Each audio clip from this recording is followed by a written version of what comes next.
W dzisiejszym filmie przedstawimy kulisy francuskich kontraktów zbrojeniowych i odpowiemy na pytanie, czy naprawdę służyły one polskim interesom. Już w latach 20. II Rzeczpospolitej kupowaliśmy od Francuzów samoloty, okręty i licencje, które często okazywały się drogie, wadliwe albo w ogóle przestarzałe.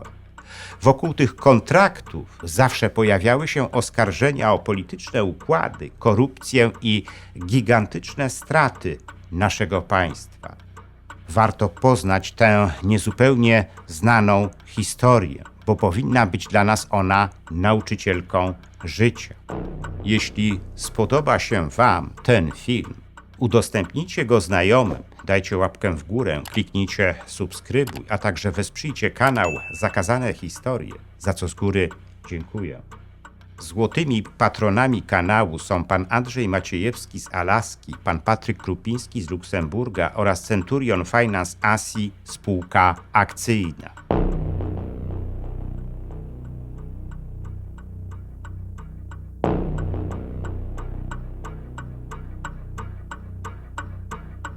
W czasie niedawnej debaty Bezpieczna Polska, zorganizowanej w podrzeszowskiej Jasionce, minister obrony narodowej Władysław Kosiniak-Kamysz zarzucił biorącemu w niej udział byłemu premierowi Mateuszowi Morawieckiemu, że w czasie swojego urzędowania zerwał bardzo korzystny dla nas kontrakt na zakup 50 karakali dla polskiej armii. Morawiecki odparował wtedy, że ten kontrakt był dla nas zły, cena śmigłowca bardzo wysoka, a sam śmigłowiec przestarzały. Jeszcze w ubiegłym roku szef naszego MON nie wykluczał powrotu do kontraktu z francuskim Airbusem, producentem śmigłowca Caracal. Odbył nawet spotkanie w tej sprawie z Julien Faure, prezydentem francuskiego koncernu, w trakcie którego zasugerował możliwość zakupu przez Polskę Caracali, a także innego produkowanego przez koncern sprzętu wojskowego. Jak na razie brak jest informacji na temat tego, czy prowadzone są dalsze rozmowy w tej sprawie. Sprawa kontraktu z francuskim Airbusem budziła w Polsce przed laty wielkie emocje. Spekulowano nawet, że ten kontrakt był ceną za posadę premiera Donalda Tuska w Brukseli, który w 2014 roku został przewodniczącym Rady Europejskiej. W każdym razie w ramach tego kontraktu mieliśmy zakupić od francuskiego Airbusa 50 śmigłowców Caracal za kwotę prawie 13,5 miliarda złotych. Ten kontrakt był rezultatem zorganizowanego przez MON przetargu na zakup nowych śmigłowców dla polskiej armii. Wygrał go oczywiście Airbus, ale nie obyło się bez poważnych wątpliwości w tej sprawie. Trudno było ich nie mieć, skoro w specyfikacji przetargowej podano taką wagę śmigłowca, którą mógł spełniać tylko francuski Caracal. Gdyby ten kontrakt rzeczywiście doszedł do skutku, na pewno byłby dla Francuzów złotym interesem. Nie dość, że cena śmigłowca była wysoka, to był on już przestarzały i miał wiele konstrukcyjnych wad. Na tyle poważnych, że sama armia francuska miała ich na stanie tylko 14 sztuk. Po przejęciu władzy przez Prawo i Sprawiedliwość w 2015 roku ten kontrakt zerwano, a prokuratura uruchomiła śledztwo w tej sprawie. Ta sprawa pokazała jednak, że handel bronią jest nadal bardzo mroczną dziedziną, bo prawie zawsze dochodzi w nim do afer, korupcji i tajemniczych powiązań pomiędzy sprzedającymi a kupującymi. Nie powinno więc dziwić to, że po zerwaniu tego kontraktu tak wielu polityków wojskowych i dziennikarzy martwiło się o interesy francuskiego oferenta. Mieli w tym swój interes. Tak czy inaczej, mamy w Polsce dość długą tradycję robienia niekorzystnych interesów zbrojeniowych z Francuzami. Zaczęliśmy je robić już przed 100 laty w odrodzonej Polsce. Wtedy również potrzebowaliśmy nowoczesnych samolotów, bo polskie lotnictwo składało się wówczas z kilkunastu przestarzałych typów samolotów. odziedziczonych po zaborcach. I dlatego liczyliśmy na pomoc Francuzów w tym zakresie, naszych wtedy najważniejszych sojuszników. W rezultacie tego w maju 1921 roku powstały francusko-polskie zakłady samochodowe i lotnicze. Spółka akcyjna, którą powszechnie nazywano Francopolem. Dzięki francuskiej pomocy miała ona stać się nowoczesną wytwórnią samolotów i silników lotniczych. Jedną z kluczowych postaci w zarządzie Francopolu był generał Włodzimierz Zagórski, który przeszedł wtedy do cywila. Obok niego w zarządzie spółki zasiadali hrabia Grocholski oraz trzej książęta: Radziwiłł, Czetwertyński i Lubomirski. Już po 10 dniach od powołania spółki, pomimo braku przez nią kapitału, zawarła ona 10-letnią umowę z Ministerstwem Spraw Wojskowych na dostawę 2650 samolotów i 5300 silników lotniczych. W ciągu pierwszych 3 lat Francopol miał dostarczyć naszej armii po 300 samolotów i 600 silników, a w ciągu następnych 7 lat po 250 samolotów i 550 silników. Natychmiast po podpisaniu tej umowy na konta bankowe spółki wpłynęła ogromna zaliczka. Decyzję o niej podjął ówczesny wiceminister spraw wojskowych generał Eugeniusz de Henning-Michaelis.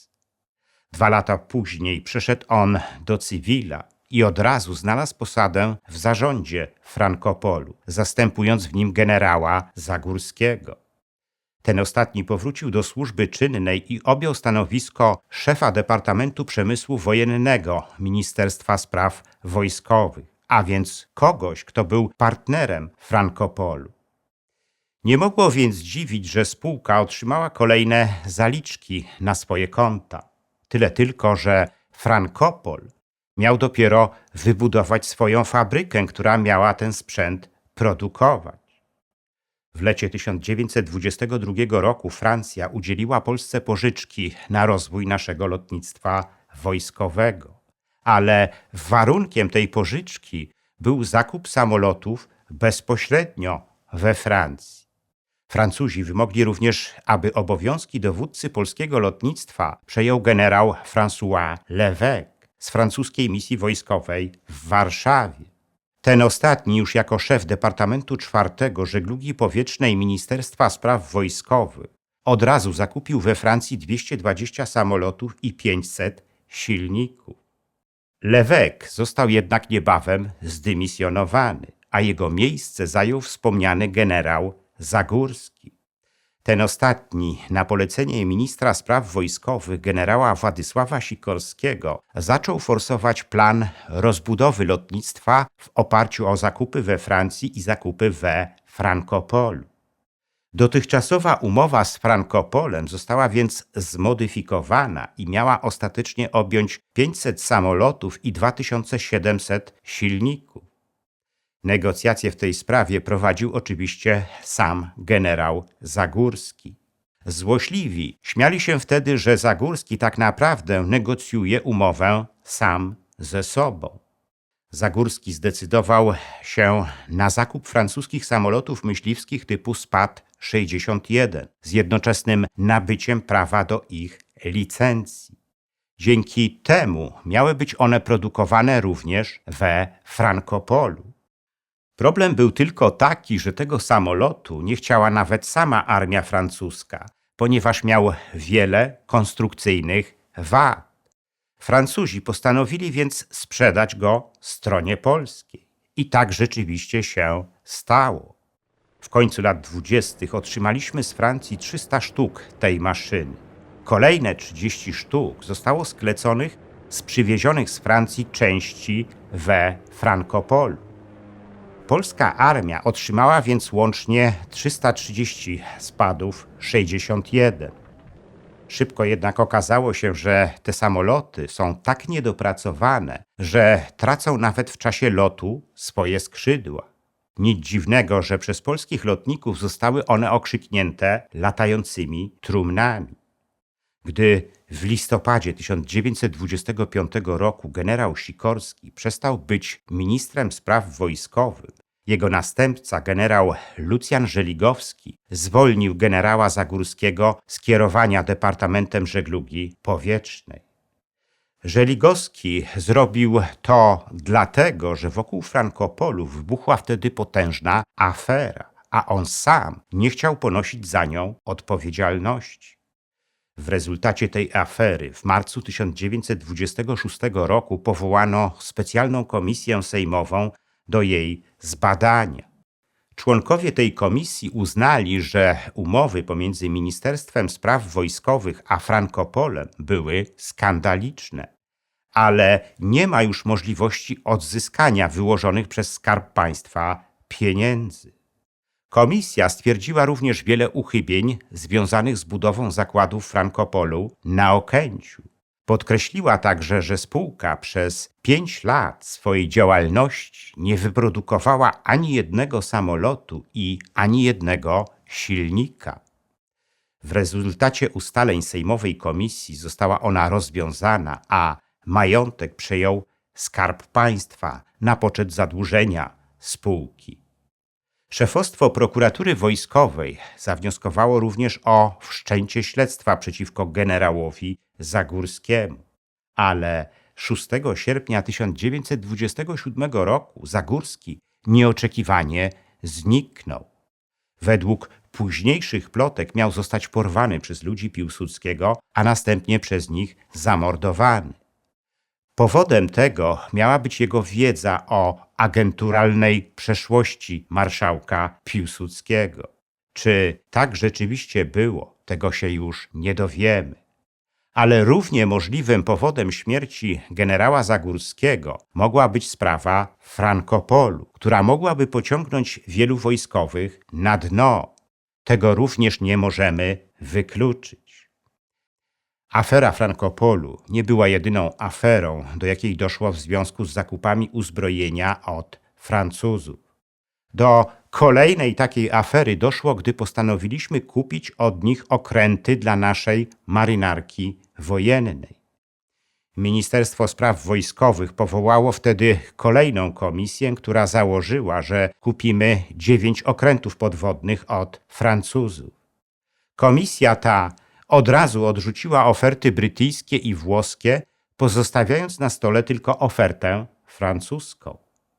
Nasz ambasador w Paryżu, Alfred Chłapowski, sugerował nawet otwarcie, aby wybrać ofertę tej francuskiej stoczni, w której udziały mają członkowie francuskiego rządu. Jak podkreślał, przyczyni się to do pozyskania życzliwości strony francuskiej, na czym wtedy nam bardzo zależało. I Chłapowski zaczął intensywnie lobbować za takim rozwiązaniem. Ale Chłapowski miał w tym swój interes.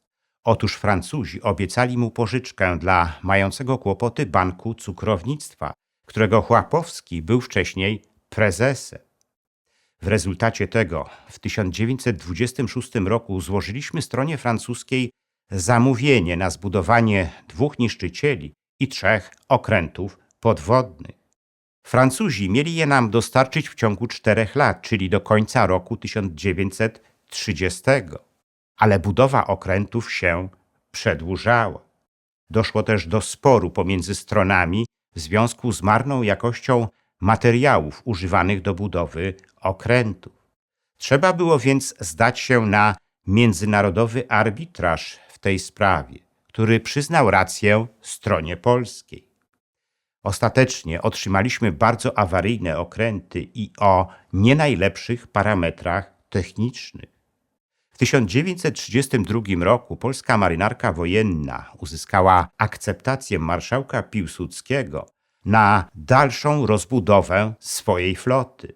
Specjalna komisja marynarki nie wzięła jednak pod uwagę dotychczasowych doświadczeń współpracy z Francuzami i ponownie rozpoczęła z nimi rozmowy. Gdy strona polska zażądała offsetu, Francuzi to żądanie natychmiast odrzucili. Impas został przerwany dopiero, gdy strona polska zadeklarowała, że zbuduje okręty we Włoszech i dopiero wtedy Francuzi zaczęli ją poważnie traktować. Ostatecznie kontrakt na budowę nowych okrętów dla polskiej marynarki wojennej został podpisany. Francuzi zgodzili się na to, aby strona polska zapłaciła za okręty w 50% swoimi towarami. Jednak i tym razem mieliśmy wiele zastrzeżeń do budowy okrętów, jak również do ich uzbrojenia. Pojawiły się też spore opóźnienia w ich budowie. ORP Gryf został przekazany stronie polskiej z 15-miesięcznym opóźnieniem. Francuzi zapłacili za to opóźnienie symboliczną kwotę, która nie wystarczyła nawet na pokrycie kosztów pobytu we Francji polskich oficerów nadzorujących jego budowę. Na początku lat 30. w środowiskach wojskowych pojawiły się głosy krytyki pod adresem francuskich dostawców uzbrojenia, którzy nadal mieli w Polsce pozycję monopolistów. Pod naciskiem tej krytyki Ministerstwo Spraw Wojskowych zaczęło więc rozważać oferty z innych krajów. W rezultacie tego w 1931 roku zakupiliśmy w Wielkiej Brytanii 38 czołgów Vickers i licencję na ich produkcję, co zaowocowało później produkcją naszego rodzimego czołgu typu 7TP. Z kolei w 1935 roku zakupiliśmy od szwedzkiej firmy Bofors działko przeciwpancerne kalibru 35 mm. Natomiast w 1937 roku otrzymaliśmy z Wielkiej Brytanii zamówione wcześniej niszczyciele Grom i Błyskawica, które należały wtedy do najnowocześniejszych okrętów w swojej klasie. Niemal w tym samym czasie zakupiliśmy także w Holandii na bardzo korzystnych zasadach 2 duże okręty podwodne Orzeł i Sęp, które również należały do najnowocześniejszych. Reasumując, nawet wtedy można było dokonać sensownych zakupów zbrojeniowych, zamiast kupować przestarzały i pełen wad sprzęt od Francuzów, tylko w imię rzekomo polsko-francuskiej przyjaźni. Tym bardziej więc nie powinniśmy dzisiaj kupować francuskich karakali, skoro nie jest w nie uzbrojona nawet francuska armia. Historia powinna być nauczycielką życia.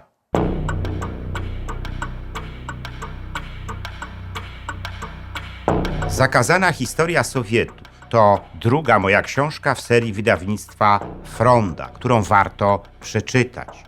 Opowiadam w niej historię sowieckiego państwa, najbardziej zbrodniczego państwa w dziejach świata. Warto ją poznać, bo współczesna Rosja, jego spadkobierczyni, znowu dąży do podbicia narodu. Książkę można nabyć z moim autografem, a nawet możliwa jest osobista dedykacja. Jest wciąż do nabycia moja książka Ostatnie polskie powstanie. Ta książka dotyczy antykomunistycznego podziemia w Polsce. Dowiecie się z niej o tych aspektach jego działania, o których nie mieliście jeszcze okazji usłyszeć. Jednym z nich jest rola sowieckiego NKWD w ostatecznym rozbiciu tego podziemia. Zachęcam do zakupu tej książki. Każdy kupujący otrzyma ją z moim autografem.